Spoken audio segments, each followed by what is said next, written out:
Amém? Pai, em nome do Senhor Jesus, ó Deus, nós te louvamos e agradecemos. Oramos, ó Deus, para que o teu Espírito Santo possa mesmo trazer clareza, trazer um ânimo, trazer um renovo sobre cada um de nós, ó Pai. Que o teu Espírito Santo nos inspire nessa noite, Senhor, em nome do Senhor Jesus. Quantos dão glória a Deus? Aleluia, glória a Deus. Aleluia. Sabe, queridos, eu estou muito animado esse ano. Talvez alguns falem, mas está animado mesmo, pastor, com essa cara? Pois é, irmãos, eu sou um pouco fleumático, os irmãos sabem. Mas, eu estou animado porque nós recebemos uma palavra como igreja. E todas as vezes que eu recebi uma palavra, todas as vezes que vem uma palavra de Deus, né, que, enfim, os nossos pastores dão alguma coisa e eu abraço isso, eu sempre experimento. Agora veja, tem uma palavra direcionada à igreja. Quem que é a igreja? Fala assim, a igreja sou eu. Você é a igreja, nós somos igreja. Pastor, a igreja não são essas paredes? Não, isso aqui são só blocos e tijolos. Nós é que somos verdadeiramente a igreja. Aqui é apenas um lugar onde nós nos reunimos. A igreja mesmo, gloriosa do Senhor Jesus, somos nós. E nós recebemos uma palavra que era o ano da aceleração. Ninguém fala um amém? Amém. Então vai, o ano da aceleração. Amém. Aleluia, nós somos pentecostais. Você fala amém. Sabe que quando você é liberado uma palavra, quando você fala amém, quando você tem uma atitude, você toma posse disso? Então veja que atitude é importante. Né? Se eu pego aqui $100 aqui e falo, ó, quem quer $100? Quem chega aqui primeiro é dele? É briga, Edifran? Olha aí, é briga. O Edifran já está na frente aqui, falou, vai que um dia o pastor sempre fala isso, vai que um dia ele tira $100 mesmo, né? Acho que eu vou fazer isso qualquer dia. Olha aí os irmãos, ô glória, só de pensar que vai fazer já estão glorificando. Hã? Olha aí, ó. Oh Deus, aleluia. Mas veja, o Edifran falou, vai sair briga, por quê? Fala, quem chega aqui primeiro? Eu já vi alguns pastores fazendo isso com um livro. Quem chega aqui primeiro ganha um livro. Irmãos, é cadeira voando, os irmãos saindo, atropelando o outro irmão, e chega e pega, né? Enfim, nem esquece que já teve Covid, que está esbaforado, ele vem correndo de uma vez só. Mas olha só que interessante, o que difere aquele que vem e toma posse e outro que fica sentado? É atitude. É atitude. Então, eu estou falando isso porque, quando você está ouvindo uma palavra e você fala um amém, para o mundo espiritual isso é uma atitude. Você está falando assim, é minha, eu tomo posse, é minha. Os irmãos estão compreendendo? Por isso que é importante você, quando fala uma palavra, você fala amém, eu recebo, glória a Deus, aleluia, Deus está falando comigo. Ou então você fala, Deus não é mudo. Essa é boa, Deus não é mudo, né? Quer dizer que Ele falou com você. Então veja, alguma coisa você deve expressar. Então eu estou lá, estava no encontro dos pastores lá, era um tal de amém, aleluia, glória a Deus. Por quê? Pastor não quer perder nada. Pastor é tudo fominha. Tudo que tem para ele fala amém, eu quero, aleluia. Quantos estão compreendendo? Então veja, eu tenho que falar, quantos estão compreendendo? Aí você fala amém. Mas a intenção não precisa falar isso. Você está falando, Deus tem uma obra maravilhosa para a sua vida. Aí, ó, estamos aprendendo. Amém? Amém? Aleluia. Então, agora eu posso retomar aqui. Aleluia. Agora só amém. Então, veja, como nós temos uma palavra que é o ano da aceleração, mas talvez você comece a olhar ao seu redor, falar, pastor, o ano está rápido, já estamos aqui, passou um mês, já estamos na metade de fevereiro, e assim, eu não estou conseguindo enxergar muitas coisas. O que eu estou enxergando são muitas áreas da minha vida que não avançaram, não romperam, e eu precisava reconstruir tudo isso, mas eu não sei como eu começo, como que eu faço para startar. Deus me deu uma palavra, me deu um alvo, mas e agora? Como é que eu faço? Você falou, as minhas finanças não vão bem, meu casamento não vai bem, a minha carreira profissional, tal de, eu fico alegre num mês, no outro mês a coisa já perco o ânimo, no terceiro já sou mandado embora, a coisa não rompe na minha área profissional, eu tenho palavra, mas a coisa eu só vejo destruição e ruínas em algumas áreas da minha vida. Como é que eu faço isso? Como é que eu vou reconstruir aquilo que um dia talvez você já até experimentou, mas agora não flui mais, não experimenta mais? Às vezes é o casamento, às vezes é as finanças, às vezes é a carreira profissional, enfim. Então veja, quando você recebe uma palavra de Deus, você precisa ser coerente com ela.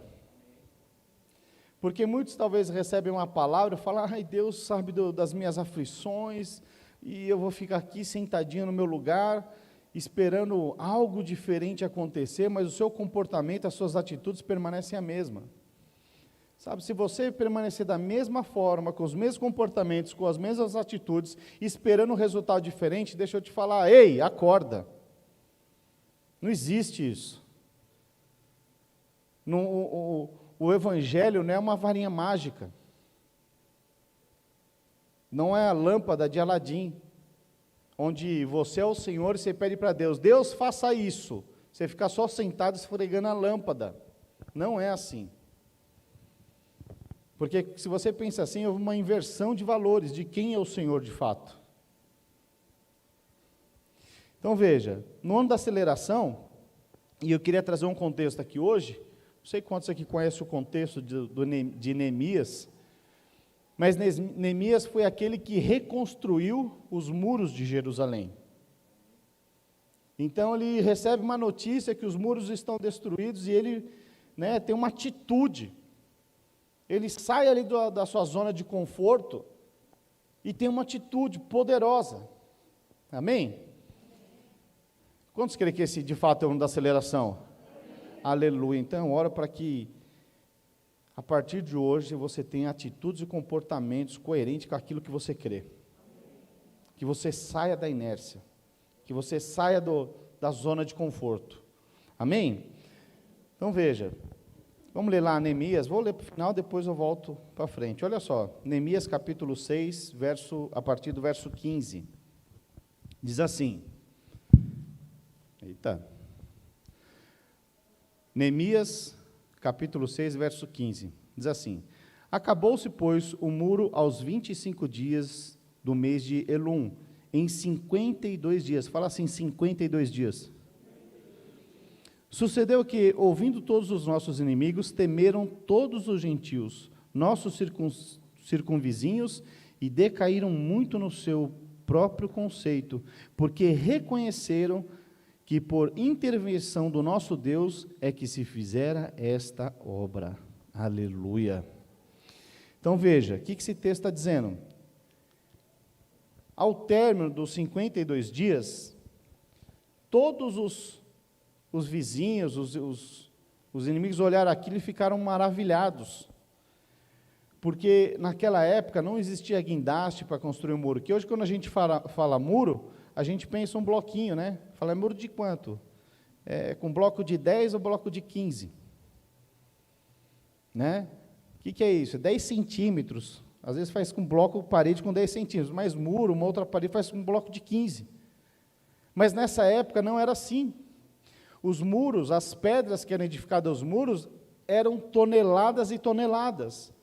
Construíam-se casas em cima do muro, passavam-se carruagens em cima do muro. Então imagina o tamanho desse muro. Só que veja que algo sobrenatural foi edificado em apenas 52 dias. Algo, talvez hoje que com toda a tecnologia que nós temos aí, talvez ia atrasar a obra. Mas aqui foi algo que foi feito através do poder de Deus, a ponto de que todo mundo olhava e falava, não, isso só pode ter sido feito através do poder do Deus dele. Então veja, porque reconheceram que por intervenção de nosso Deus é que fizemos esta obra. Então veja, até os demais olharam e falavam, não, foi o Deus deles que fez isso, porque homem nenhum poderia fazer. Então veja, os muros daquela época não eram como os de hoje. Então, no final, todo mundo olhou e ficou, uau, ficou abismado. Agora, por que que esse muro foi reconstruído? Essa é a grande questão. Então, para a gente entender como é que tudo isso aconteceu em 52 dias, vamos lá para o começo agora. Qual foi o início que começou a acontecer, né? Isso que Neemias se posicionou de tal maneira a ponto de reconstruir os muros de Jerusalém.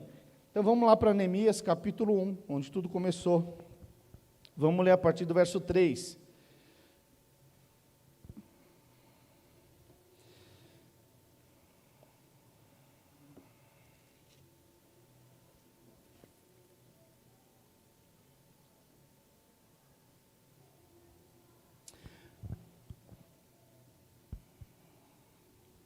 Vamos ler a partir do primeiro, vai. Então se dispôs Eliasibe, o sumo sacerdote, com os sacerdotes, seus irmãos, e reedificaram a porta das ovelhas. Opa, estou lendo errado. Certa resposta, né? Ninguém falou nada. Até a irmã da projeção falou, estou no texto errado. Menos o pastor. Estou com crédito, aleluia. É que eu virei aqui, estava errado. Então vai, Neemias, capítulo 1, verso 1. As palavras de Neemias, filho de Acalias, no mês de Quisleu, no ano 20º, estando eu, a cidadela de Suzã. Suzã era a capital da Babilônia. Veio Hanani, um dos meus irmãos, com alguns de Judá. Então lhes perguntei pelos judeus que escaparam e os que não foram levados para o exílio acerca de Jerusalém. Disseram-me, os restantes, deixa eu contar o contexto aqui para você entender, no contexto aqui, senão às vezes você não conhece o todo, aí fica meio sem pé nem cabeça. O que acontece? O povo de Israel, 70 anos antes desse episódio, eles foram levados cativos para o exílio, para a Babilônia. Então, quando chegaram lá, falou, vocês vão para o exílio agora. Alguns foram para o exílio na Babilônia, sendo de fato escravos, porém alguns fugiram e ficaram escondidos, enfim, mas depois eles voltaram, né? Então, durante todo esse tempo, Nabucodonosor, que era lá, tinha lá, levou todo mundo para o exílio, mas alguns dos judeus, alguns dos povos, eles fugiram ali. Foi uma parte, grande parte, na verdade, foi para a Babilônia, e alguns fugiram. E aí o que acontece? Ele começa a ouvir a história. Então, Neemias, ele começa a ouvir essa história. Neemias, nesse contexto, Neemias, ele era o copeiro do rei. Fala, pastor, o cara era copeiro do rei, mas deixa eu te falar algo. O copeiro do rei, ele era alguém assim da mais alta confiança do rei. O copeiro do rei era aquele que preparava a comida do rei, era aquele que experimentava a comida do rei, né? Era alguém da mais alta confiança. Então, antes do rei comer, ele comia ali, ele comia a comida do próprio rei. Ou seja, ele era alguém que comia do bem e do melhor. Ele era alguém que, dentro do contexto, ele estava numa posição extremamente privilegiada. Extremamente privilegiada. Então, ele estava ali, ó, face a face. Muitos queriam estar face a face do rei, ele estava todos os dias com o rei. Todos os dias ele estava ali com o rei. Então, veja, ele estava ali todos os dias com o rei, comendo, bebendo junto. Ainda que ele estava na Babilônia, ele era alguém extremamente bem-sucedido dentro do contexto. Extrema confiança. Veja que ele pegou um hebreu, alguém que era do povo que não era nem da própria Babilônia, para assumir esse papel. Então ele vivia numa boa. Mas aí ele começa a ouvir notícias do povo dele. E aí vamos ver a atitude dele. Amém? Então, verso 2, vamos voltar do verso 2.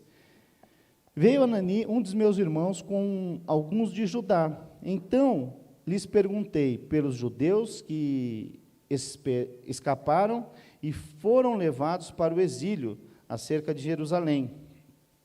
Disseram-me, os restantes que não... Mas eu estou com uma dificuldade aqui, do óculos aqui. Uma lente está desajustada aqui, o foco aqui. Estou de óculos novo, vocês repararam? Deixa eu voltar aqui, acho que eu vou fechar um olho aqui, vai mais fácil. Disseram-me, verso 3, disseram-me, o restante que foram levados para o exílio e se acham lá na província, estão em grande miséria e desprezo. Os muros de Jerusalém estão derribados e as portas queimadas. Verso 4, tendo eu ouvido essas palavras, assentei-me e chorei, e lamentei por alguns dias, e estive jejuando e orando perante o Deus dos céus. Então veja, queridos, olha só que poderoso. Neemias, ele estava numa boa.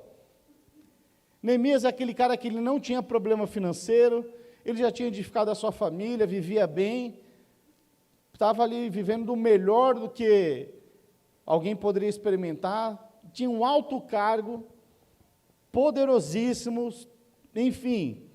Mas aí o que acontece? Ele ouve uma história acerca do povo dele, acerca da igreja. E quando ele ouve essa história, qual que foi a resposta dele? Sabe, talvez alguns podiam falar, mas Deus nos enviou para o exílio, quem mandou eles não obedecerem a Deus? Talvez alguns de nós poderíamos falar isso na posição dele. Porque Deus mandou o povo para o exílio, e alguns escaparam. Quem mandou não obedecer a Deus? Eu sim, eu obedeci, Deus me colocou numa posição privilegiada. Ele respondeu isso? Não. Essa não foi a resposta dele. Ele falou, o povo ficou lá murmurando, porque não acreditou em Deus, agora estão sofrendo. Não, não foi. Simplesmente ouvir aquilo, ele vai orar e vai jejuar. Por quê? Ele falou, como assim o meu povo está vivendo uma miséria? E essa posição, essa postura dele, ou seja, e aqui eu quero falar 7 pontos, e o primeiro ponto é esse. Se você quer reconstruir os muros, experimentar uma obra acelerada, para que isso aconteça, precisa de um homem, precisa de uma mulher que levante um clamor profundo. Que foi isso que Neemias fez. Diante da circunstância, diante da tribulação, ele não murmurou, ele não reclamou, ele não deu uma dura, simplesmente ele fez o quê? Ele foi orar a Deus. Ele clamou por aquele povo. Ele sabe o que é isso? Ele saiu da zona de conforto que ele estava. Ele jejuou, ele orou para Deus fazer alguma coisa. Tudo começa com um clamor, tudo começa com oração. Tudo começa com você ficar indignado com a situação e falar, olha, eu não aceito isso, eu vou orar, eu vou jejuar até mudar o cenário, até mudar a circunstância. E foi exatamente isso, esse clamor de Neemias. Amém, queridos? Então veja, quando ele recebe aquela notícia, ele ficou chocado. Como assim? Como assim? O povo de Deus está vivendo uma situação dessa. Ainda que eu estou no exílio, ainda que eu estou vendo como escravo, mas eu estou muito bem. Então, cada um por si, não. Neemias é alguém que clamava, entendia o que era ser igreja. O problema do outro também era o problema dele. Ele não ficava apontando os dedos e falando, e conversa daqui, conversa dali, não. Simplesmente ele correu para Deus. Houve um clamor profundo da parte de Neemias. Então esse é o primeiro princípio. Se tem alguma área na sua vida que já foi um muro prevalecente, mas hoje destruiu. Sabe que muros apontam para a segurança. Muros apontam para a segurança. Então, deixa eu falar aqui alguns muros, vai. O casamento é uma segurança. Tanto para o homem quanto para a mulher. É uma segurança de uma série de questões. né? Eu sempre falo para os irmãos, quer crescer? Lidera uma célula. Então, para você que é líder de célula, deixa eu te falar, você liderar uma célula é um muro de segurança para você. Porque quantas vezes talvez você pensou até em chutar o balde, mas ele falou, não, Deus me deu um povo aqui na célula, aqui, não vou abrir mão. É uma segurança, é um muro de proteção. É um muro de proteção. Pessoal da equipe de louvor, às vezes domingo, se você não fizesse parte do grupo de louvor, alguém te ligasse ou alguma coisa a outra, falou, quer saber? Mas aí você fez um compromisso com o Senhor, de todo domingo estar ministrando e tocando, aí é um muro de proteção para você. Quantos estão compreendendo? Então tem várias áreas da nossa vida que são muros de proteção, e talvez que destruiu, você perdeu a graça, perdeu a alegria, e como é que reconstrói tudo isso? Com um clamor profundo diante de Deus. Primeiro é você reconhecer que foi destruído, e agora? Receber a notícia, está destruído, o que eu faço? Eu começo com um grande clamor diante de Deus, orando, jejuando, amém? E qual que é o benefício, pastor, de eu orar e clamar diante de Deus? É que quem ora, aí nós vamos entrar no segundo ponto, é que quem ora, quem clama, encontra favor de Deus. Muitos acham que, não, Deus sabe, é lógico que Deus sabe, a grande pergunta é, você sabe? Vamos ler lá em Neemias, capítulo 2, a partir do verso 1, diz assim, no mês de Nissan, no 20º do rei Artaxerxes, uma vez posto o vinho diante dele, eu tomei para oferecer, e lhe dei. Ora, eu nunca antes estivera triste diante deles. O rei me disse, por que está triste o teu rosto, se não estás doente? Tem de ser tristeza do coração. Então veja, deixa eu ler até aqui. Ele ouve aquela notícia e ele começa o quê? A orar, jejuar, começa a clamar, e ele ficou triste pelos seus irmãos. E todos os dias o rei estava com ele. E aí o rei percebeu que havia uma tristeza no coração dele. E aí o rei fala, peraí, mas por que você está triste, se você não está doente? Isso é uma tristeza no seu coração. Olha só o que ele fala. Então temi sobremaneira. Por que ele temeu sobremaneira? É interessante você entender o contexto. Lembra que ele era o copeiro do rei. Ele era o copeiro do rei. Ele desenvolveu ali um relacionamento diário. E muitas vezes, quando alguém queria matar o rei, ou queria fazer uma emboscada para o rei, quem que você acha que eles compravam? Era o copeiro. Era o copeiro. Era justamente o copeiro, porque o copeiro que tinha acesso ao rei todos os dias. Se ele quisesse jogar um veneno no vinho do rei, ou alguma coisa assim, o rei morria. Mas aí quando ele percebeu que ele olhou para o rei percebeu que ele estava, e falou, você não está doente, então alguma coisa está no seu coração, por que ele temeu? Ele falou, agora o rei está pensando que eu estou tentando matar ele, que era muito comum. E aí ele temeu o quê? Pela própria vida. Falou, agora minha cabeça, vai rolar. Por isso que ele temeu dessa maneira. Que, veja que fala aqui, final do verso 2.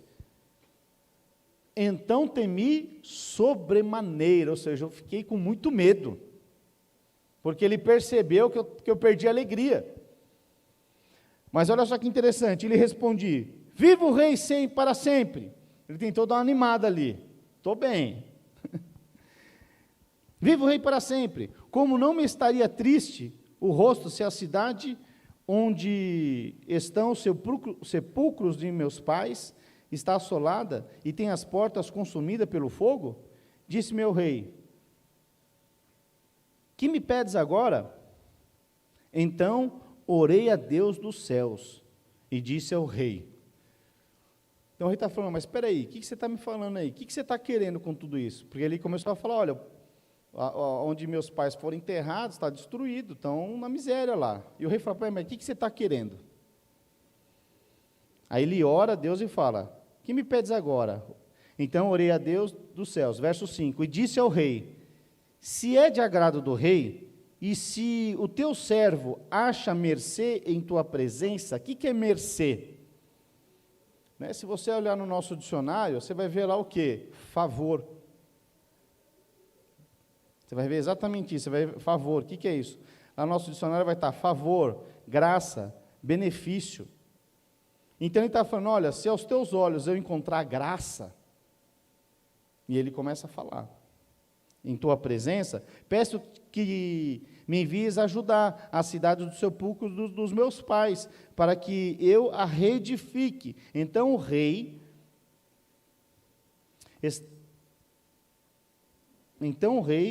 estando a rainha sentada junto a ele, me disse, quanto durará a tua ausência? Quando voltarás? Aprove ao rei que enviar-me, e marquei certo prazo. Verso 7, e disse ainda, se ao rei parece bem, aí ele começa a pedir um monte de coisa. Se ao rei parece bem, deem-se-me cartas para os governadores da além do Eufrates, para que me permitam passar e entrar em Judá, como também carta para Asaf, guardar as matas do rei, para que me dê madeira para as vigas das portas da cidadela do templo, para os muros da cidade e para a casa em que me deverei alojar-me. E o rei mas deu, porque a boa mão de Deus era comigo. Então veja que ele encontrou favor diante de Deus. Primeiro ele temeu, mas aí ele orou a Deus e falou, olha, como é que eu posso viver aqui no bem bom, sabendo que os meus irmãos estão numa pior? Como que eu posso tudo isso? E aí ele começa a falar e pedir uma série de coisas, ó, vou precisar de madeira para construção e tudo mais, e você manda cartas, porque da onde ele estava até Jerusalém era em torno aí de aproximadamente 1.200 quilômetros, e ele fala, você vai me dando cartas para por onde eu passar, saber que eu sou enviado do rei. E assim foi. Então veja, aquele que ora, aquele que clama, ele encontra favor diante de Deus. Você consegue compreender isso? Então veja, se tem algumas coisas na sua vida que os muros estão destruídos, não fique parado, não seja um homem natural, não seja uma mulher natural, porque às vezes você fica indignado com a situação, mas você não ora, mas quer favor. Você fala, Deus sabe meu coração, e Ele está falando, pois é, eu quero que você se achegue a mim, eu quero que você converse comigo, eu quero ter intimidade com você. Amém? Aí vamos continuar, entrando no terceiro ponto, não, e aí o que acontece?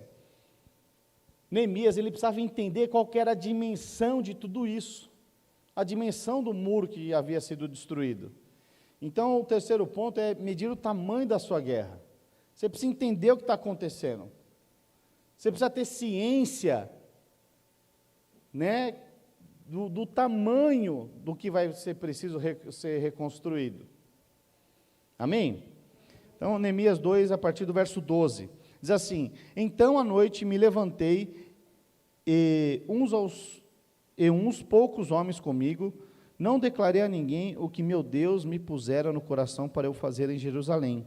Não havia comigo animal algum, senão o que eu montava. De noite saí pela porta do vale, para o lado da fonte do dragão, e para a porta do montouro, e contemplei os muros de Jerusalém que estavam assolados, cujas portas tinham sido consumidas pelo fogo. Passei à porta da fonte e ao açude do rei, mas não havia lugar por onde passasse o animal que eu montava. Subi à noite pelo ribeiro e contemplei ainda os muros. Voltei, entrei pela porta do vale e tornei-me para casa. O que ele foi fazer? Neemias. Ninguém sabia o que ele tinha ido fazer. Mas o que ele foi fazer? Ele foi delimitar os lugares aonde ele deveria o quê? Reconstruir. Ele foi ver o tamanho da obra que deveria ser edificada. Ele foi ver aonde eram os lugares que deveriam ser construídos os muros. Porque se você for em Jerusalém hoje, você vai ver que foi reconstruído. Hoje tem algumas partes desse muro ainda, que foram destruídas, mas dá para você ter uma ideia da dimensão. Eu penso que talvez os muros tivessem destruídos, talvez até como hoje. Mas ele foi olhar lá para ver onde é que precisava ser edificado, como ia fazer e como não ia fazer. O que ele estava fazendo? Delimitando os lugares. Aquilo, ele estava colocando foco naquilo que ele precisava fazer. Colocando foco, fala assim, colocando foco. Por que é tão importante você ter ciência disso? Porque quando você vai fazer uma obra, você tem que colocar foco naquilo. Se tem um muro que você precisa edificar, você precisa colocar foco naquilo. Porque muitas pessoas, vou dar um exemplo aqui, talvez o seu casamento está destruído. Mas o seu casamento está tão destruído que aí você botou o foco só no seu trabalho. E aí você focou no seu trabalho, por quê? Porque você não dá nem conta de ficar dentro da sua casa. Aí você sai mais cedo, chega mais tarde, quando chega está cansado, vai tomar banho, vai dormir. Ou seja, o problema não é o seu trabalho, o problema é o casamento, mas em função do casamento você botou o foco no lugar errado. Vai reconstruir o casamento dessa forma, sim ou não? Não vai. Então, primeira coisa, você precisa descobrir, delimitar qual parte do muro tem que ser reconstruído. Pastor, no casamento é um muro inteiro. Pastor, na minha área profissional é só uma parte. Eu vou bem nisso aqui na minha área profissional, mas eu estou meio... Aqui está meio destruída essa área. Então, foca nessa aqui para que todo o muro seja reconstruído. Então, foi exatamente isso que Neemias foi fazer. Ele saiu para ver qual que era o tamanho do estrago. Foi ter ciência do trabalho que ele ia ter que fazer. Ele falou, vou ter que reconstruir muito, vou ter que trabalhar muito aqui. Então veja, esse é o terceiro ponto. Agora, uma coisa que é importante, que nós precisamos entender, é que ninguém consegue fazer a obra sozinha. Há um grande engano. Às vezes eu vejo alguns carros, né? Jesus sim, igreja não.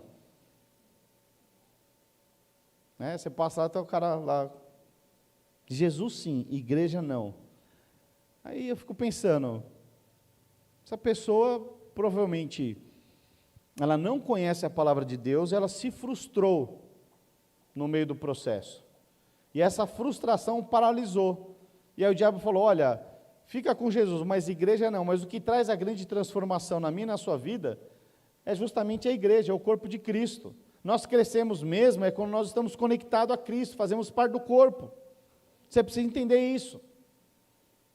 E Neemias estava lá, ele ressalta muito aqui essa parte, né? Que ele foi com quem? Estava sem nenhum animal, a não ser que ele montava.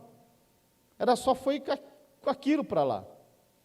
E aí ele chegou lá, viu os muros destruídos, povo desanimado, coisa desolada, mas ele não podia edificar os muros assim, amém? Então vamos ler aqui, Neemias capítulo 2, a partir do 17. A partir do verso 17. Então lhes disse, estáis vendo a miséria em que estamos? Jerusalém assolada e as portas queimadas. Vinde, pois, reedifiquemos os muros de Jerusalém e deixemos de ser opróbrio. E lhes declarei como uma boa mão do meu Deus estivera comigo, e também as palavras que o rei me falara. Então disseram, disponhamos-nos e edifiquemo-nos, e fortaleceram as mãos para a boa obra. O que aconteceu aqui? Neemias chegou e falou assim, olha, eu não estou aqui por acaso. Vocês estão vendo que o povo está na miséria? Vocês estão vendo que os muros estão todos destruídos? Então eu estou aqui, tem uma palavra de Deus para reconstruir esses muros. Ele estava dando aqui uma palavra de ânimo, ele estava aqui chamando uma equipe, ele estava falando, ó, eu preciso de uma equipe para reconstruir esses muros. E aí no verso Verso 18, e lhes declarei, com uma boa mão do meu Deus estivera comigo, e também as palavras que o rei me falaram. Ele estava falando, olha, deixa eu te falar, eu tenho um respaldo aqui, eu saí lá da Babilônia com respaldo, com o rei que eu sou o copeiro. Eu tenho respaldo do nosso Deus. Qual que era a probabilidade, irmãos, do rei dele, que ele era o copeiro, a 1.200 quilômetros, investir nessa empreitada dele? Era fácil encontrar alguém de segurança para substituir o copeiro? Não era. Isso, nós já vemos que era uma obra de Deus desde lá de trás.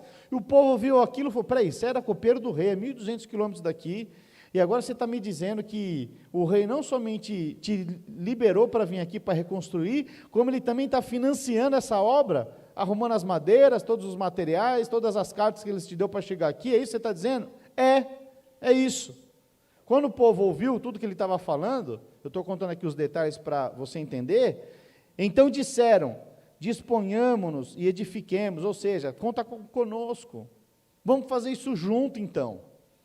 E fortaleceram as mãos para boa obra. Ou seja, aquele povo, quando ouviu Neemias falando, eles se sentiram fortalecidos agora. Agora eles estavam inspirados. Falei, peraí, tem uma obra, nós não vamos mais viver nessa miséria, vamos reconstruir os muros, vamos mudar todo o contexto, é isso que você está dizendo? É isso. Porque até esse ponto, então, todo aquele povo, ele estava vendo a vida deles destruída. Estava vendo o casamento destruído, estava vendo as finanças destruídas, estava vendo as famílias destruídas, estava vendo os trabalhos destruídos, estava vendo os relacionamentos destruídos, mas o povo estava acostumado a viver daquela forma. Não tinha uma atitude para mudar, para virar a chave. E Neemias chegou e falou, peraí, olha aqui, ó, Deus já está movendo. Aí o povo se animou. Aí o povo falou, então conta comigo. Então veja, e esse é o quarto ponto, é o quê? É multiplicar a visão na equipe. Até esse momento, quem é que tinha essa visão da reconstrução dos muros? Só Neemias. Só Neemias conseguia ver. O povo estava na miséria, mas ninguém tinha sido despertado até então. Mas quando isso acontece, quando eles ouvem essa palavra, o povo se desperta, ou pelo menos parte do povo. Mas aqueles que se despertaram, simplesmente falaram, se fortaleceram as mãos para boa obra, diz o texto. Ou seja, agora eu estou disposto para essa obra, para essa reconstrução desse muro. Olha só que poderoso isso. Então, veja, Neemias, ao comunicar a visão, ele inspirou a equipe. A equipe agora, ele formou uma equipe, agora ele estava inspirado, agora falou, agora nós vamos reconstruir junto isso. Agora essa visão, Neemias, não é somente sua, agora essa visão é nossa. Ou seja, Neemias inspirou a equipe ali. Neemias agora simplesmente falou, nós conseguimos, e olha o que Deus já veio feito, tem fazendo até aqui. O povo se animou, falou, se ele fez até aqui, vai continuar fazendo. Amém, queridos? Aleluia. E aí, como agora ele tinha uma equipe, nós entramos no quinto ponto. Ele simplesmente começou o quê? A distribuir tarefas. Então veja, quinto ponto, distribua tarefas e lidere com exemplos. Neemias capítulo 3, verso 1, vamos ler. Vamos ler, a partir do verso 1. Então se dispôs Eliasabe, o sumo sacerdote com os sacerdotes, seus irmãos, e reedificaram as portas das ovelhas, consagraram-na, assentaram-lhe as portas e continuaram a reconstrução até a torre dos 100, e a torre de Hananel. Junto a ele edificaram os homens de Jericó. Também ao seu lado edificou Zacur, filho de Inri. Os filhos de Hansenaã edificaram a porta do peixe. Colocaram-lhes as vigas e lhe assentaram as portas com seus ferrolhos e trancas. Então veja que Neemias, nesse momento, ele mobilizou aqueles que estavam inspirados. Porque no meio de todo o povo, não foi todo mundo que se inspirou, mas aqueles que estavam inspirados, ele botou para funcionar, para trabalhar. Aqueles que se colocaram à disposição da boa obra, ele falou, então tá, então você vai construir essa porta, você vai fazer aquilo, você vai fazer aquilo outro, e distribuir o serviço. Porque homem nenhum, mulher nenhuma consegue avançar e acelerar sozinho. Por isso que nós temos uma equipe, por isso que nós funcionamos em célula.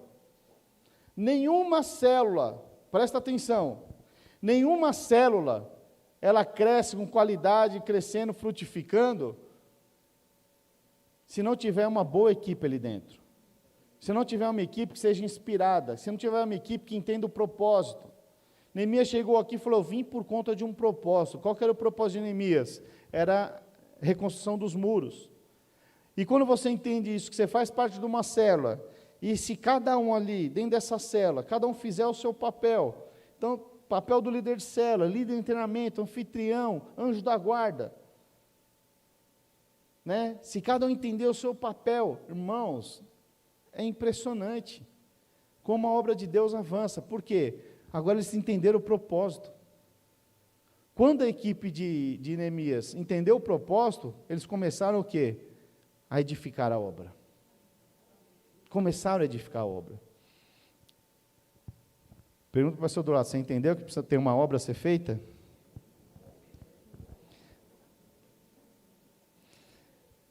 Agora veja, acho que eu vou começar a voltar a pregar de novo, né? Que os irmãos estão meio desanimados, até para perguntar. Você entendeu? Fala, não, pastor, é a máscara. Tá bom, eu entendo que a máscara, então, foi uma boa desculpa. Mas deixa eu te falar um negócio, ninguém consegue edificar a obra se estiver desanimado, se não estiver inspirado, se não for cheio do Espírito. Essa é a verdade.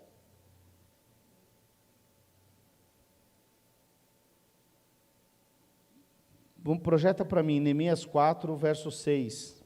Olha o que diz. Assim edificamos o muro, e todo o muro se fechou até a metade de sua altura, porque o povo tinha o quê? Ânimo, aleluia, para trabalhar. Pastor, precisa ter ânimo para trabalhar? Ué, lógico que precisa. A grande questão é, o que é que te motiva? Vamos pegar um exemplo aqui. Fala, pastor, eu não tenho ânimo para trabalhar não.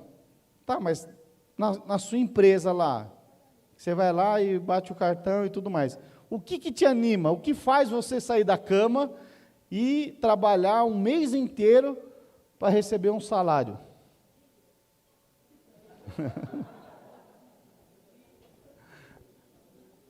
A coisa está pior do que eu esperava.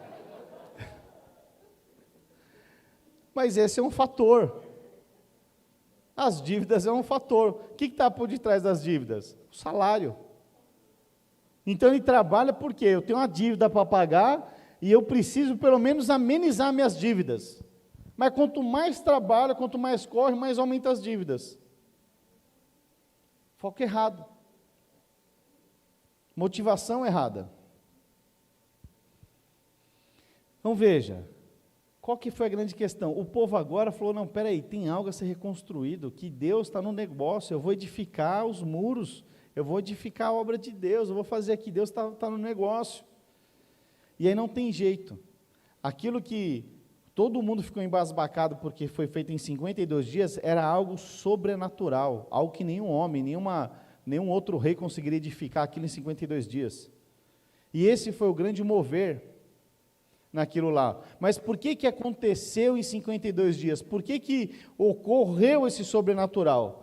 Porque toda a equipe estava o quê? Animada. Como é que se fica animado para fazer a obra de Deus? Como é que fica? O que você traria esse ânimo para os dias de hoje? Sabe o que é? É você estando cheio do Espírito Santo. É você estando cheio do Espírito Santo. É você estar animado, sabendo que você faz parte de um propósito que Deus te escolheu. E aí você se sente agora um privilegiado, você se sente agora, eu falo, uau, apesar das minhas carnalidades, apesar das minhas dificuldades, apesar das minhas tolices, mesmo assim Deus me escolheu, porque Deus gosta de trabalhar com o improvável. Quantos aqui são improváveis, irmãos? Irmãos, às vezes eu fico olhando de onde eu saí, eu fico pensando, o que Deus tinha na cabeça? Sabe o que Deus tinha? O que eu não tinha, porque Ele vê o que você não consegue ver. Talvez você mesmo não iria se escolher, mas porque Deus te ama, porque você é o menina dos olhos de Deus, a preciosidade para o Senhor, Ele te escolheu, Ele te chamou para uma obra além de você. E quando você entende, quando você é inspirado por isso, você fala, Senhor, eis-me aqui, conta comigo. Em nenhum momento, vai poder ter dia que vai ter o dia mal? Vai, mas não é algo que perdura. Um cara que ele está no propósito de Deus, você não vai, e não perde o rumo, você não vai ver ele desanimado, desmotivado. Ele vai ter um tempo de crise, pode até ter, mas ele se reanima no Senhor. Essa é a chave, esse é o segredo. Mas muitas vezes as pessoas, elas desanimam na primeira dificuldade. Pastor, eu comecei a orar pelo meu cônjuge, mas assim que eu comecei a orar, o miserável piorou. Pastor, pastor, eu estava tão animado, eu vi uma palavra, eu me inspirei tanto, e eu falei, agora eu vou começar a orar, agora eu vou começar a reedificar os muros do meu casamento. Pastor, eu comecei a orar uma semana, mas naquela semana foi uma guerra, pastor. Sabe, eu já até desanimei, eu já nem vou orar. Estou pensando em orar até para o miserável morrer. Talvez seja suas finanças. Aí suas finanças estão arruinadas. Aí você fala, agora eu vi essa palavra, agora eu me inspirei, agora eu vou começar a orar. Pastor, mas eu comecei a orar. De repente apareceu um cartão que eu nem mais lembrava. Achei que o banco tinha me perdoado aquela dívida, que ele nem me cobrava mais, mas agora um escritório de cobrança, um miserável, eu nem consigo mais usar celular porque ele me liga o dia inteiro. Então veja, o que é isso? É guerra. É guerra. E qual que é o grande fator que você não pode ter? É desanimar durante a guerra. Pastor, quer dizer vai ter guerra? Presta atenção, a guerra ela vai ter, a gente só precisa saber quando ela vai ser, quando ela vai aparecer. Ai, pastor, não estava esperando por isso, estava tão boa a palavra até agora, mas deixa eu te falar, vamos aprender com Neemias aqui, como é que aquele povo fazia nessa edificação. Você precisa entender isso, você precisa entender, porque se você está da aceleração, as coisas começam a avançar, você acha que você não vai ter guerra? Você acha que o diabo vai falar, vai filho, corre mesmo. Não, o diabo sempre vai tentar paralisar, porque esse é o papel dele. Mas qual que é a boa notícia? É que eu e você fomos chamados para desfazer as obras do diabo. Agora, só desfaz as obras do diabo aqueles que estão animados. Só desfaz a obra do diabo aqueles que não ficam abatidos pelas circunstâncias. Só desfaz a obra do diabo aqueles que, quando aparece a tribulação, falam, ah, miserável, você levantou é para cair. Eu tenho uma estratégia de guerra, vou compartilhar com você aqui. Todas as vezes que eu vejo um ponto mínimo na minha vida, ponto mínimo, quase que eu caio aqui, ponto mínimo do palco aqui, né? Mas o que acontece? Tempo atrás eu passei muita dificuldade financeira. E eu comecei a orar. Falar, diabo, se você acha que eu vou parar por conta dessa dificuldade financeira, você está enganado. E eu comecei o quê? A orar. Falei, porque é o seguinte, se essa é a área que você está mencionando, essa é a área que eu vou prosperar como nunca antes. O que é isso? A luta veio, mas você usou a própria luta como um fator motivacional. Falar, se o diabo está focando eles aqui, porque ele acha que ele vai me parar, coitado, se ferrou, que eu vou prosperar ainda mais. Quando ele tentou destruir meu casamento, eu falei, você quer destruir meu casamento? Você vai ver agora, vou investir tudo que tem no meu casamento. Hoje eu vivo um casamento infinitamente melhor do que quando eu casei. Agora teve um momento que nós queríamos nos separar, um momento de guerra. Quantos estão compreendendo? Mas quando houve, o que acontece? Não foi um fator de desânimo. Foi pegar aquilo lá e falar, então esse é o ponto. Você está achando que a edificação da obra de Deus vai ser parada por conta disso? Você está muito enganado. Continue edificando a obra. E o Senhor foi restaurando casamento, finanças e por aí vai. Então veja, as guerras elas fazem parte. A questão é, quando é que você vai entrar nela? Quando é que você vai decidir entrar? Essa é a grande questão. Pastor, eu não gosto de guerra, eu sou da paz. I wanna love you, Tá bom, fica na sua paz. Fica aí tranquilão, mas também depois não reclama. Nossa, o pastor isso veio isso daí e falou, Sérgio, o que é isso? Oh, Deus. Mas nós procuramos a paz que excede todo entendimento, amém? Aleluia, que lá você perde os entendimentos. Aleluia. Então veja, o sétimo ponto e por fim, você precisa estar preparado para edificar e para guerrear. Deus nos chamou para edificar, mas no meio da edificação tem guerra também, você precisa ter ciência disso. Porque se você não tiver ciência das guerras, você desanima. E aí tudo que o diabo soprar, você aceita e parei. Não quero mais brincar. Vou descer do play. Então veja, vamos ler aqui Neemias 4, 17, a partir do verso 17. Neemias 4, a partir do verso 17. Diz assim: isso na edificação dos muros, tá? Os carregadores por si mesmos tomavam as cargas, cada um com uma das mãos fazia a obra, e a outra segurava o quê? A arma. Nesse tempo que eles começaram a edificar, o que acontece? Estabeleceu uma guerra, no meio da edificação. Alguns falam, nossa, ouvi essa palavra de Neemias, o povo, mas de repente foi estabelecida uma guerra. Mas eles continuaram o quê? Edificando os muros, com uma mão, e na outra mão eles estavam segurando o quê? A arma. Os edificadores, cada um trazia a sua espada, a cinta, e assim edificavam. Então eles estavam trabalhando tudo armado. Por quê? Nós estamos trabalhando, mas nós estamos preparados. Se aparecer, o bicho vai pegar. Entendeu? E assim edificavam. O que tocava a trombeta estava junto de mim. Disse eu aos nobres, aos magistrados e ao resto do povo: grande e extensa é a obra, e nós estamos num muro muito separados, longe uns dos outros, porque era muito longe, um muro muito grande.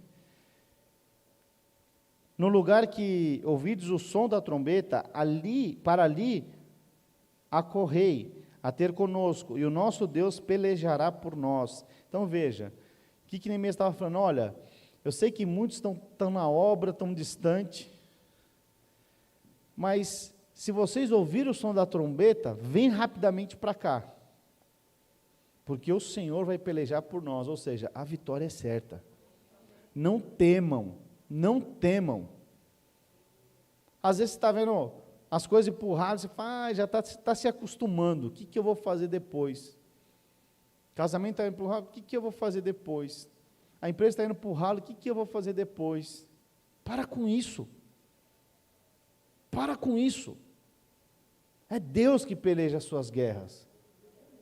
A grande questão é, pastor, mas só estou perdendo. Entra na guerra, que com o Senhor pelejando com você, aí você vai ter vitória. Mas você precisa estar atento. Por quê? Precisa ouvir a trombeta. Você precisa ouvir a trombeta. Quando ouvir a trombeta, corre. E o Senhor vai pelejar por você. Verso 20. No lugar que ouvides o som da trombeta, para ali acorrer a ter conosco. O nosso Deus pelejará por nós. Assim, trabalhávamos na obra, e metade empunhava as lanças, desde o raiar até o dia, até o sair das estrelas, ou seja, até a noite. Também nesse mesmo tempo, disse eu ao povo: cada um com o seu moço fique em Jerusalém, para que de noite nos sirvam de guarda e de dia trabalhem. Sabe o que é isso? O povo estava totalmente envolvido. Totalmente. Eles não estavam respirando. Por quê? Porque era um tempo de guerra. À noite eles estavam de vigia, e à noite eles estavam trabalhando. Estavam envolvidos. À noite eles estavam orando, estavam acordando cedo para orar, antes do nascer do sol. Estavam orando. Estavam buscando de Deus. Estavam ali, sentinelas, orando, jejuando, buscando. E durante o dia eles estavam trabalhando. Então veja, como que isso daí funciona na prática? Vamos supor que seu casamento está destruído. Mas aí você tem duas opções. Ou você decidiu não separar, porque você é crente, e aí você vive assim, ela na dela e eu na minha, e assim a gente faz uma performance de crente. Ou então você vive o melhor de Deus nesse casamento. Mas para isso você vai ter guerra. Entendeu? Para isso você vai ter que se posicionar. Para isso você vai ter que decidir ter uma atitude de amar sua esposa como Cristo ama a igreja. E Cristo amou dando a própria vida. Então a Bíblia fala para você a respeito da igreja gloriosa. Você precisa olhar para a sua esposa e ver essa igreja gloriosa. Para isso você vai ter que investir muito. E vice-versa. Fala, pastor, mas de glória não tem nada lá. Pois é, você já determinou? Você já declarou? Você quer o que agora? O poder da língua tem o quê? A vida e a morte. Então se posicione. Tenha uma atitude coerente com aquilo que você crê, com aquilo que você se posicionou. Então não fale mal do seu cônjuge se você quer restaurar os muros. Assim, da mesma forma, da sua empresa. Ah, pastor, meus funcionários lá também, tem uns caras lá. Pois é. Se posicione. Aquilo que Deus chamou, a guerra ela já está acontecendo. A questão é, quando é que você vai entrar? Quando é que você vai reconhecer que você tem uma área que está destruída e você vai se posicionar? Isso é uma guerra. Como estou compreendendo? Então veja. Vamos ler de novo Neemias 6, já estou encerrando. E nós vamos orar. Amém? Aleluia. Neemias 6, a partir do verso 15, diz assim: Acabou-se, pois, o muro aos 25 dias do mês de Elum, em 52 dias. Sucedeu que ouviu todos os nossos inimigos, temeram todos os gentios nossos circunvizinhos, e decaíram muito no seu próprio conceito, porque reconheceram que por intervenção do nosso Deus é que fizemos esta obra, porque não era obra humana. Não era obra humana. É quando o casamento está destruído, todo mundo fala, esses dois aí não tem jeito. Já... Pois é, mas é quando Deus reconhece que Deus é que fez, fala, eu sabia como era, foi Deus que fez. É que eu não olho a empresa que não avançava, aí os outros falam, eu sabia como era, foi Deus que fez. É como suas finanças não rompiam, fala, eu reconheço, é Deus que fez. É quando sua carreira profissional não alavancava, e todo mundo fala, não vai dar em nada. Aí Deus faz, fala, eu sabia, foi Deus que fez. Então veja, no final de 52 dias, veja que não era um muro qualquer. E por que todos ficaram embasbacados? Porque nenhum homem, nenhum povo daquela época conseguiria fazer um muro daquele tamanho, daquela largura em 52 dias. Foi algo sobrenatural. A ponto dos outros verem e falar, não é possível. Eles só fizeram por conta do Deus deles. Ou seja, foi um grande testemunho, até para os demais ali. Só foi o Deus deles. Só o Deus deles poderia fazer isso. Homem nenhum poderia. Sabe, mas é justamente isso que você precisa entender e ter essa ciência. Você pode permanecer a sua vida da mesma forma. Casamento da mesma forma, finanças da mesma forma, os relacionamentos da mesma forma, o relacionamento de pais com filhos e filhos com pais da mesma forma. Mas quando você entende, quando você pega a palavra de Deus, e você pega essa palavra e toma ela para si, e aí você investe nisso, até que os seus olhos vejam todo o muro edificado e reconstruído, queridos, foi 52 dias muito intensos de consagração, 52 dias de consagração, 52 dias, né, na obra, empenhado, até essa obra estar completamente feita. Sabe, para isso você precisa ter muita disposição, você precisa estar cheio do Espírito, porque mesmo que foram 52 dias fáceis, lógico que não, foram 52 dias de edificação, mas também foram dias de guerra, durante algum tempo. A Bíblia não relata exatamente quando começou a guerra, mas foi durante esses 52 dias. Estavam edificando, empunhado com armas e tudo mais, ou seja, eles estavam preparados para a guerra, estavam preparados para aquela edificação, daquela construção.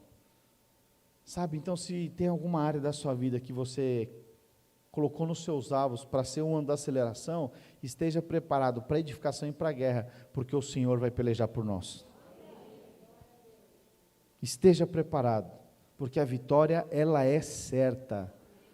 Enquanto você tentar guerrear e fazer as coisas da sua forma, com as suas carnalidades, com as suas dificuldades, e você, comigo é assim, pois é, desculpa, não tem o que ser feito.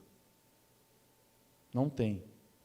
Mas se você se posicionar em Deus, falar, eu quero fazer parte dessa equipe de Neemias, eu quero fazer parte dessa reconstrução, eu reconheço que eu preciso de ajuda, você procurar ajuda, queridos, aí o mover acontece.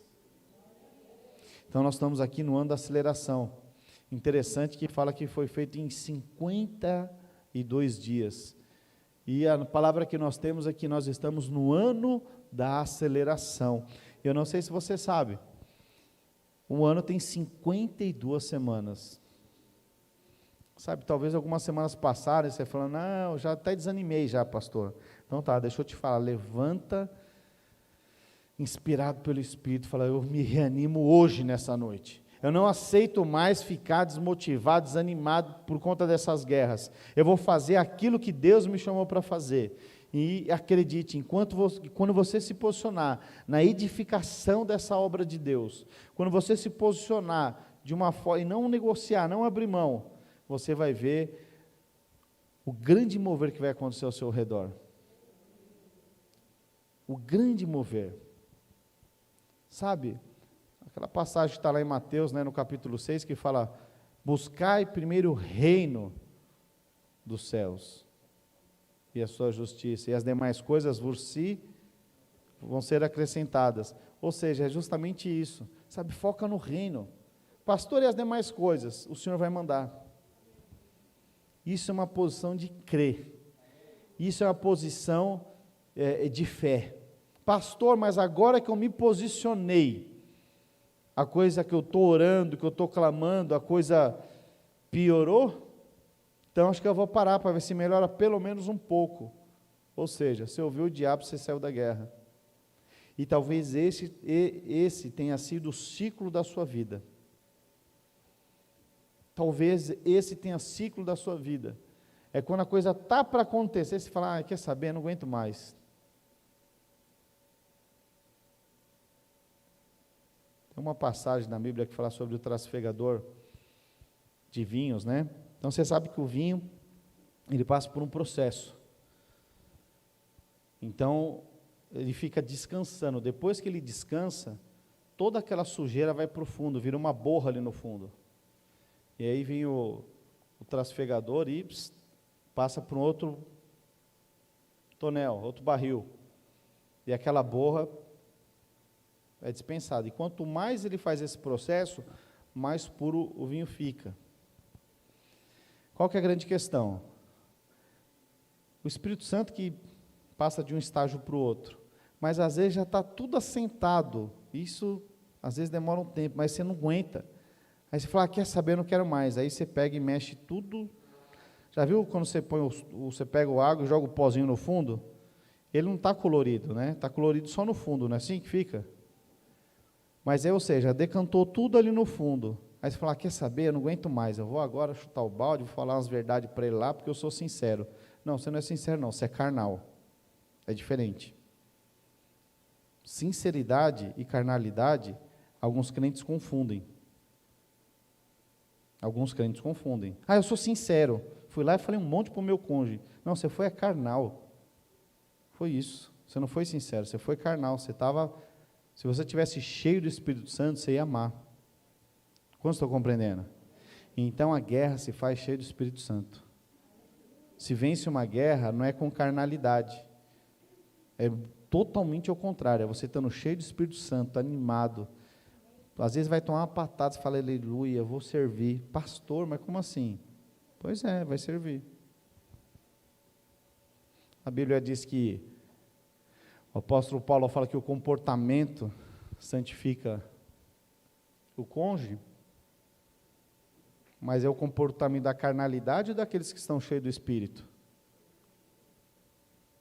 Os irmãos estão compreendendo? Mas e na célula, como é que funciona? Mesma coisa. Pastor, você não sabe o que fizeram comigo. Pois é, você vai ser carnal ou você vai ser um homem e uma mulher cheio do Espírito? Como você está compreendendo? Então, queridos, deixa eu te falar. Se você quer acelerar de verdade nesse ano e tomar posse de toda essa palavra para a sua vida, você precisa estar cheia do Espírito Santo. Nós precisamos estar cheios do Espírito Santo. Amém? Então eu queria louvar agora com os irmãos, você fazer essa oração e nós vamos orar, amém? Amém? Então veja, quantos aqui tem um alvo para acelerar na sua vida nesse ano? Levanta sua mão aí, aleluia. Aqueles que levantam assim que estão meio em dúvida, né? Falou, eu vou levantar, mas vai que não acelera, ninguém viu. Sabe, não se faz obra de Deus sem ter atitude, começa assim. Você precisa ter uma atitude. Vamos ficar de pé.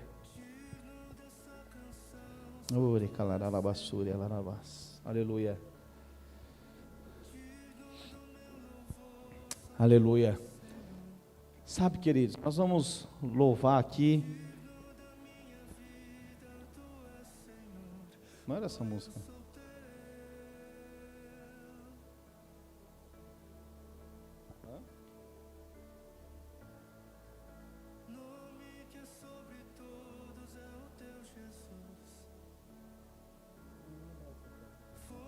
Amém. Não, pode deixar rolando. Amém. Deixa eu falar aqui algo com você.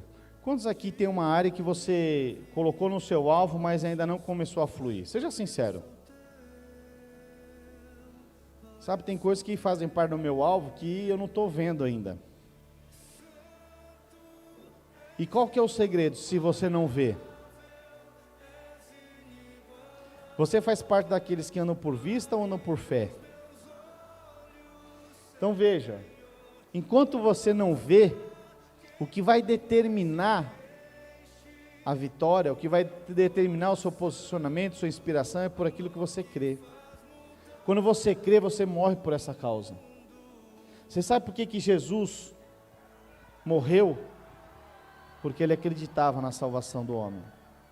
Ele acreditou no Pai. O Pai falou, a única forma é você ir para a cruz. Ele falou, mas ele podia falar, Senhor, eu não estou vendo nada. O que eu vejo aqui são só homens carnais. Homens que não estão nem aí para o Senhor. Mas ele morreu por uma causa. Sabe por quê? Porque ele creu no Pai. Sua obra é na cruz. Morre. E aí você vai ver. Então quando o seu cônjuge for demais, morre. Porque essa morte gera vida. Quando tem alguma área, você fala, não aguento mais, se posicione, e você vai ver o sobrenatural. Pastor, não consigo avançar nas minhas finanças. Se posicione, comece quebrando o cartão de crédito. Aí é demais, pastor, amém, estou indo embora. Mas depois não reclama. Então tem coisas práticas que você precisa se posicionar. Algumas delas até procurar ajuda. Estou em dívida, procura ajuda. Alguém que sabe mais, alguém que venceu, alguém que rompeu. Mas se você for procurar, tenha disposição, talvez seja uma guerra, talvez ele fale, olha, você vai ter que picar o seu cartão de crédito, você não vai mais poder ir no McDonald's, você não vai mais poder fazer isso e aquilo, isso é guerra. Mas se você seguir, você pode ter certeza que você vai mudar. Como estão compreendendo? Aleluia. Aleluia. Mas então eu quero orar por você.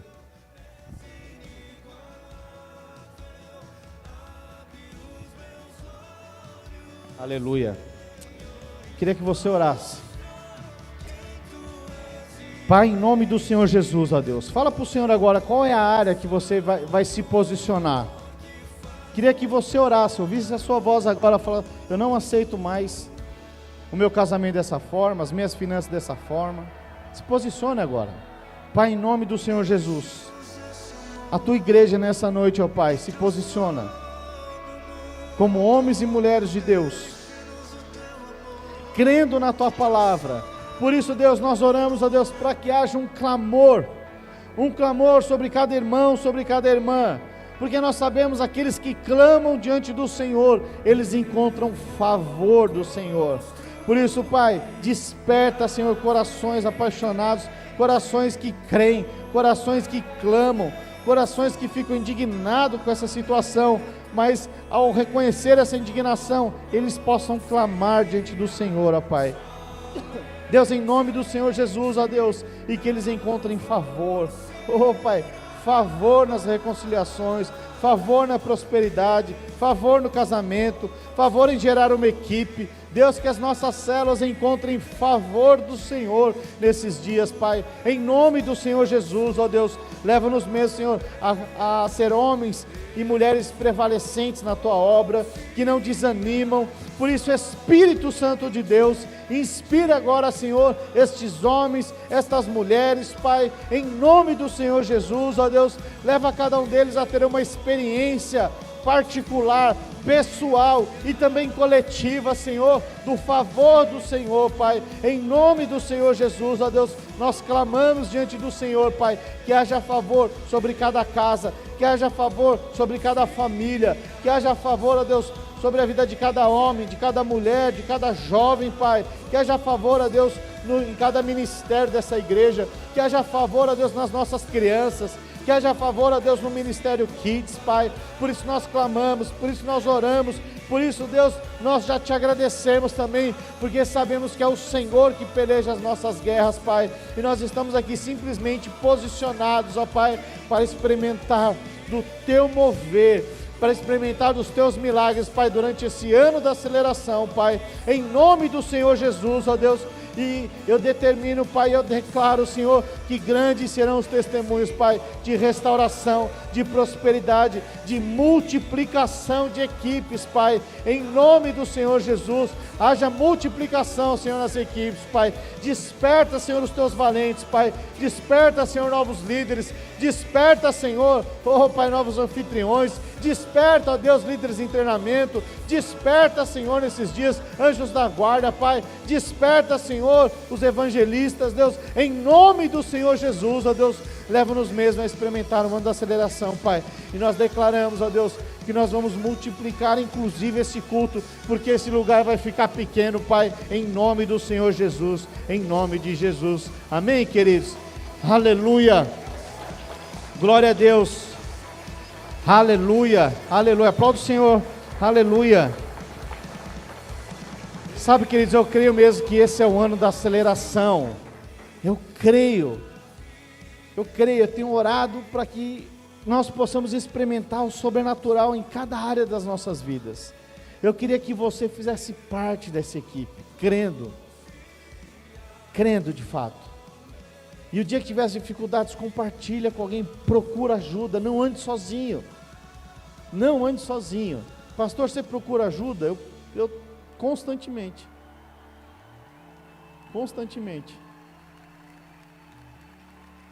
Quando eu encontro uma dificuldade que eu não dou conta, que eu já orei ao Senhor, não dou conta, eu procuro ajuda.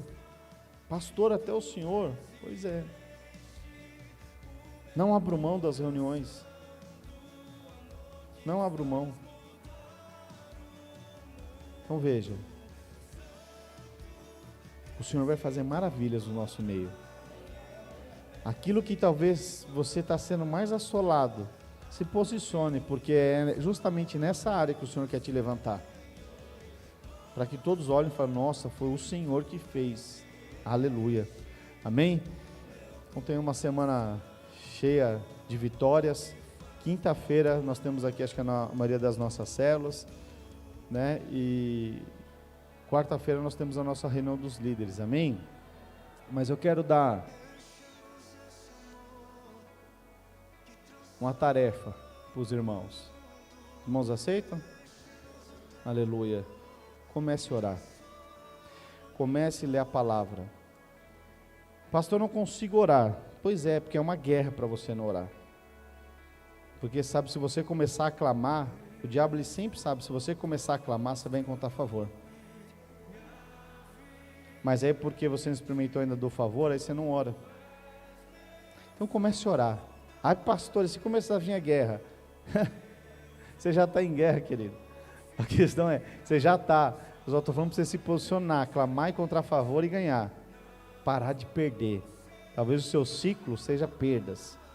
Mas todo crente vencedor, ele não aceita uma perda. Ele se posiciona. Fala, não abro mão. Amém? Então veja, comece a orar. Pastor, eu tenho dificuldade, procura o seu líder. Se você não tiver com dificuldade, você liga para mim e me avisa também, que a gente ora todo mundo junto. Mas se posicione. Tem dificuldade, deixa eu falar, o pastor Wilson, todos os dias, às 7 horas da manhã, ele traz uma palavra e ora. Se você não consegue orar antes, ou não consegue orar depois, ou está dormindo, é 30 minutos. Até menos, às vezes 5 a mais. Mas veja, é uma ajuda.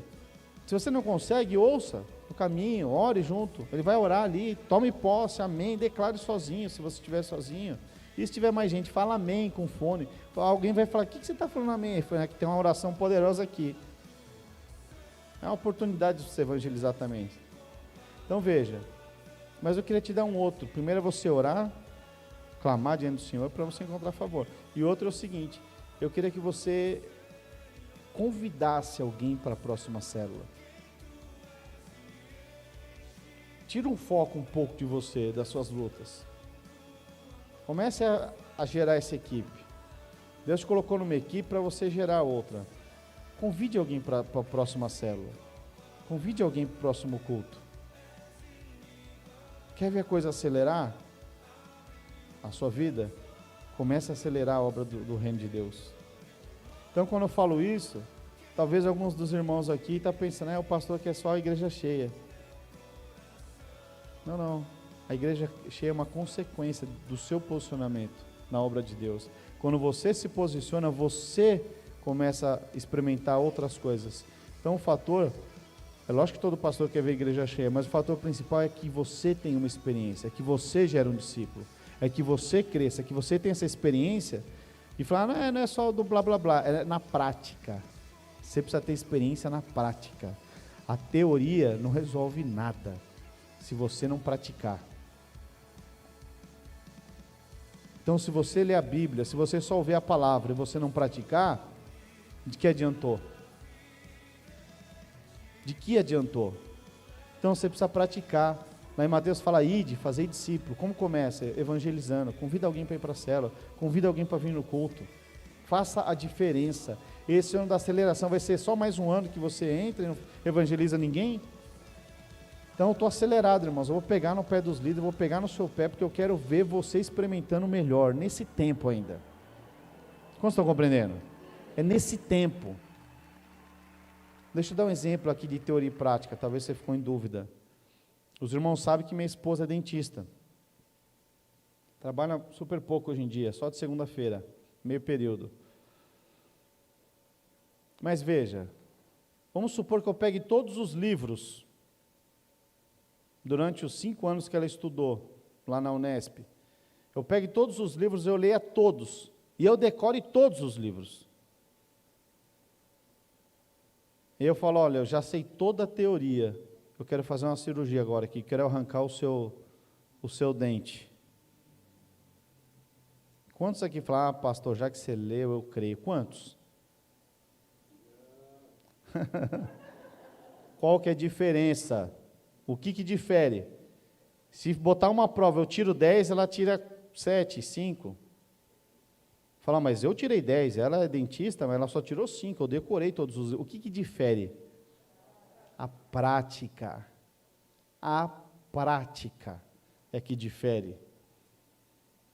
Então, estou te dando um exemplo aqui da vida secular, para você entender como funciona o mundo espiritual. Não adianta só orar, você precisa praticar o evangelho. Na hora que você quer ser carnal, você precisa amar o seu irmão. Qual que é o maior grande mandamento? Ama o teu irmão como a ti mesmo. Então, se você olha e consegue medir a carnalidade do seu irmão, você é mais carnal do que ele. Então, veja, não adianta ter teoria, nós precisamos praticar. Uma igreja que acelera, e esse ano da aceleração, ela não pode estar cheia de teoria, não adianta só fazer os cursos, você precisa praticar dia a dia. Então, qual que é a lição de casa? Você vai convidar uma pessoa para ir na célula, nessa quinta-feira ou na sexta-feira, enfim, você vai convidar uma pessoa para ir na célula, amém? Eu vou conferir depois, você falou amém agora aqui, eu falo, o Moldon não falou amém lá, eu vou checar depois lá. Amém? Amém. Aleluia. Tenha uma semana abençoada e leve um visitante quinta-feira em nome do Senhor Jesus. Amém? Aleluia. Glória a Deus. Ó, todos os líderes tiram uma foto da célula inteira e só dos visitantes. Amém? Aleluia. Estamos encerrados em nome